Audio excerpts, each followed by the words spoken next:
শুভ সকাল। আসসালামু আলাইকুম। কেমন আছেন আপনারা সবাই? আশা করি আল্লাহর রহমতে আপনারা সবাই অনেক অনেক ভালো আছেন। আমিও আলহামদুলিল্লাহ আল্লাহর রহমতে আপনাদের সকলের দয়ায় অনেক অনেক ভালো আছি।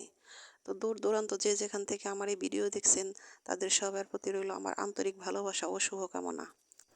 আর যে বন্ধুরা নিয়মিত আমার ভিডিওটা দেখেন আমি তাদেরকে বলছি তারা অবশ্যই আমাকে কমেন্ট করবেন আর একটি করে লাইক অবশ্যই দিবেন। আর যারা এখন আমার চ্যানেল নতুন দেখবেন তাদের সেই বন্ধুদের আমি বলছি তারা অবশ্যই আমার ভিডিওটা যদি একটু কোথাও ভালো লেগে থাকে তাহলে অবশ্যই সাবস্ক্রাইব করে আমার পাশে থাকবেন। তো নিত্যদিনের সঙ্গী হয়ে থাকবো আমরা সবাই সবার। তো বন্ধুরা, আজকে আমি অনেক সকালে ঘুম থেকে উঠেছি। ঘুম থেকে উঠে একটু বাহিরে বের হয়েছিলাম হাঁটার জন্য, হেঁটে এসেছি।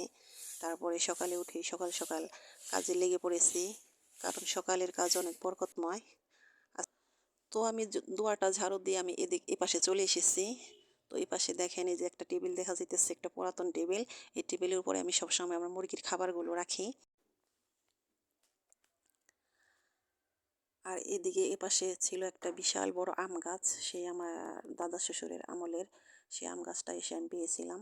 তো কিছুদিন আগে সেই গাছটা আমি কেটে ফেলতে বলেছিলাম, কেটে ফেলেছে, কারণ দুপাশে ঘর আছে, এদিকে আমার বড় ঘর আর ওদিকে আমার এক চাচা শ্বশুরের রান্নাঘর। আমার ভয় লাগে যখন জ্যৈষ্ঠ মাসে ঝড় আসে, তখন মনে হয় যে অনেক বড় ছিল গাছ, যদি গাছ ভেঙে ঘরের উপরে পড়ে হয়তো ক্ষতি হবে, মৃত্যুর ঝুঁকি হতে পারে। সে কারণে আমি সেই গাছটা কাটতে বলেছিলাম। আমার হাজবেন্ড কেটে এখানে লাগিয়ে দিয়েছিল একটা লিচু গাছ। এই যে পাশে একটা আমি কাঁঠালের চারা লাগিয়েছি, এখানে একটা লিচু গাছ লাগিয়েছিল, অনেক সুন্দর হয়েছিল গাছটা। তো এবার বিদেশ থেকে আসলো, আসার পর সে অসুস্থ অবস্থায় আসলো। পরে আমার এক চাচি শাশুড়ি এসে বাড়িতে এসে বলে আরেকটা লিচু গাছ ছিল বাড়ির পাশে অনেক বিশাল বড়, বললো যে বাড়িতে লিচু গাছ রাখা নাকি ভালো না, এগুলো কেটে ফেলো। তো এই কথাটা আমি শুনি নাই। তো এই কথা শোনাতে আমার হাজব্যান্ড আর দেরি করে নাই, অমনি সাথে সাথে সে দুটো গাছই কেটে ফেলেছে। তো আমি যদি বাড়িতে থাকতাম সামনে তাহলে আমি কাটতে দিতাম না, কারণ একটা আমার মনে হয় যে এটা একটা কুসংস্কার। তো কেটে ফেলেছে, এখন আর কি করার। তো আমার খুব খারাপ লেগেছে যে এত সুন্দর লাগানো গাছ, অনেক যত্ন করে লাগিয়ে বড় হয়েছিল গাছটা।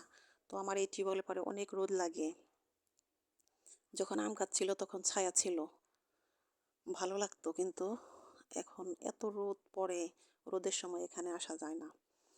তো আমি সেই গাছটা কাটাতে তারপর বললাম যে এখানে অন্য একটা গাছ লাগিয়ে দেয়, নারকেল গাছের কথা বলছিলাম, সেই নারকেল গাছ লাগাবে না, বলতেছে যে নারকেল গাছ লাগাইলে মাথার মধ্যে পড়ার সম্ভাবনা থাকবে, কারণ এখানে সবসময় আসা যাওয়া করতে হয়।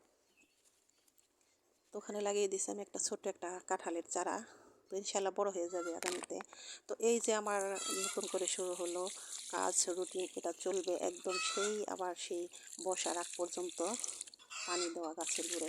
কারণ আমার উঠানে অনেক রোদ লাগে, রোদের কারণে যে বাড়ির মধ্যে উঠানে যে লাগালো সবজি গাছগুলো আছে সেগুলোর মধ্যে নিয়মিত সকালবেলা পানি দিতে হয়।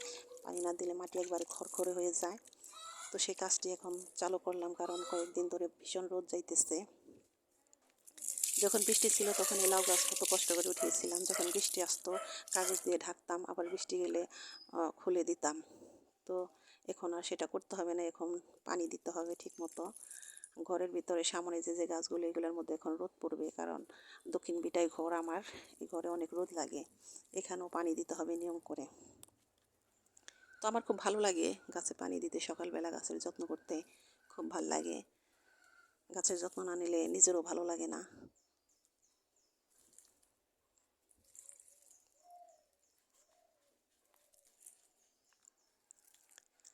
এদিকে বাহিরে সব কাজ করতেছি, এদিকে মুরগির উৎপাত শুরু হয়েছে।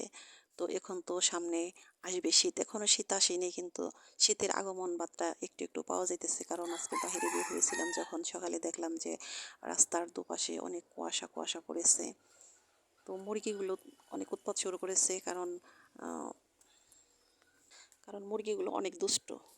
মুরগি তো আর এত নিয়মকানুন বোঝে না, পশু পাখি তো পশু পাখি। তো আমি মুরগিগুলোকে একটু দেরিতে ছাড়ার চেষ্টা করতেছি, যে বাইরে সব কাজ করে তারপরে আমি মুরগিগুলো ছেড়ে দেব। তাই করতেছি, যতই উৎপাত করুক এভাবে তো আর ছাড়া যাবে না, কারণ শীতের সময় মুরগি একটু দেরি করে ছাড়তে হবে। কুয়াশার মধ্যে মুরগি ছেড়ে দিলে মুরগির ঠান্ডা লেগে যাবে। তো মুরগিগুলো ছেড়ে দিয়ে তারপর চলে এসেছি আমি রান্নাঘরে বরাবর। তো আজকে আমি রান্না করব কচু পাতার ভর্তা আর একটু ভিন্ন স্বাদে ডিম রান্না করব। তরকারি আছে, কালকের তরকারি রয়েছে সেগুলো, সে কারণে ডিম আর হলে ভর্তাটা করব। তো আমার অনেক গরম লাগতেছে, গরম লাগার কারণে আমড়া আছে, দেখেন এই যে আমড়া কাটতেছি, এই আমড়াগুলো খাবো আর হলো কাজ করব। আপনারা হয়তো বলতে পারেন যে শুধু আপনি রান্নাঘরে এসে টক খান, তাছাড়া আর সময় পান না, কিন্তু আমার ভালো লাগে গরমের মধ্যে বসে বসে যখন খাই, কাজ করি, খাই, ভালো লাগে। তো আমি এখন আমড়াটা কেটে ভালো করে ধুয়ে হালকা একটু মরিচের গুঁড়া আর লবণ দিয়ে খাবো। আমড়াটা ঘরে ছিল, একটু একটু এই পাকা পাকার মতো হয়েছে, অতটা টক লাগবে না, খুব মজা লাগতেছে। তো আমার আমড়াটা খাওয়া শেষ। এখন আমি ডিম আর আলু দিয়ে যে রান্না করব, সে আলু আর ডিমটা আমি অন্য গ্যাসের চুলায় সিদ্ধ করতে দিয়েছিলাম। আমি বরাবরই যদি ডিম দিয়ে আলু দিয়ে রান্না করি তাহলে ডিমটা আলুটা ডিমের সাথে সিদ্ধ করে নেই। তো আজকেও তাই করেছি। তো আমি ডিম আর আলু দিয়ে যখন রান্না করি বা শুধু ডিম ভুনা করি, তার মধ্যে আমি একটা এই জিনিস দিই, সেটা হলো হালকা এলাচ দারুচিনি, এটা জিরার সাথে বেটে দিই। এটা খেতে অনেক ভালো লাগে। আপনারা যারা না খেয়েছেন অবশ্যই ট্রাই করে দেখতে পারেন। তো এবার আমি পেঁয়াজ, কাঁচামরিচ, তেজপাতা আর আদা জিরার যে মশলাটা বেটেছিলাম সেটা দিয়ে দেব। এটা দিয়ে ভালোভাবে নেড়ে চেড়ে তারপরে পরিমাণ মতো সব হলুদ গুঁড়ো, মরিচ গুঁড়ো আর ধনিয়া গুঁড়ো এগুলো দিয়ে নেড়ে চেড়ে মশলাটাকে ভালো করে কষিয়ে তার মধ্যে আলুটা ছেড়ে দিব। আলুটা যদিও সিদ্ধ, তারপরও বরাবরই আলুর তরকারি অনেক ভালো করে কষিয়ে নিতে হয়। তো আমি অনেক ভালো করে এটাকে কষিয়ে নিতেছি। এবার এটাকে ঝোল দিয়ে দিব। আলুর তরকারি ঝোলটা একটু বেশি দিতে হয়। তো আমি ঝোল দিয়ে নেড়ে চেড়ে এটা বলক ওঠার আগ পর্যন্ত অপেক্ষা করব। তারপর বলক উঠে গেছে, দেখেন এখন আমি এখান থেকে কয়েকটা আলু ভেঙে দেব। ডিম দেওয়ার পর এটা আলুটা আমি ভালো করে ভেঙে দিব, তাই ঝোলটা আঠালো হবে। কারণ আলু তো পুরানো হয়ে গেছে, এখন তরকারিটা ওরকম আঠালো হবে না। আর এটা হলো একদম দেশি আলু, এই যে ছোট ছোট গোল আলু, ওগুলা বড় আলু হইতো তারপর ওইটা আঠালো হয়, মানে ওটা ভেঙে ভেঙে যায়, এটাকে ভেঙে ভেঙে দিতে হয়। তো বন্ধুরা, এই ছিল আমার আজকের রান্নাবান্না, কচু পাতার ভর্তা, সেটা আর আপনাদের সাথে শেয়ার করলাম না। এই যে আমার রান্নাবান্না করে আমি ঘরে নিয়ে এসেছি, দেখেন এই হলো আজকে আমার রান্নাবান্না। তো আমার রান্নাবান্না তো বন্ধুরা, আমার রান্নাবান্না, আমার কাজগুলো একদমই সহজ। যদি কারো একটু ভালো লাগে থাকে তাহলে অবশ্যই একটি করে লাইক দেবেন, আর যারা নতুন আমার ভিডিওটা দেখবেন, যদি কোথাও একটু ভালো লাগে থাকে অবশ্যই সাবস্ক্রাইব করে পাশে থাকবেন। তো আজকের মতো এখানেই বিদায় নিচ্ছি। তো আপনারা সবাই ভালো থাকেন, সুস্থ থাকেন, আপনাদের শুভকামনায় বিদায় নিলাম। আল্লাহ হাফিজ, আসসালামু আলাইকুম।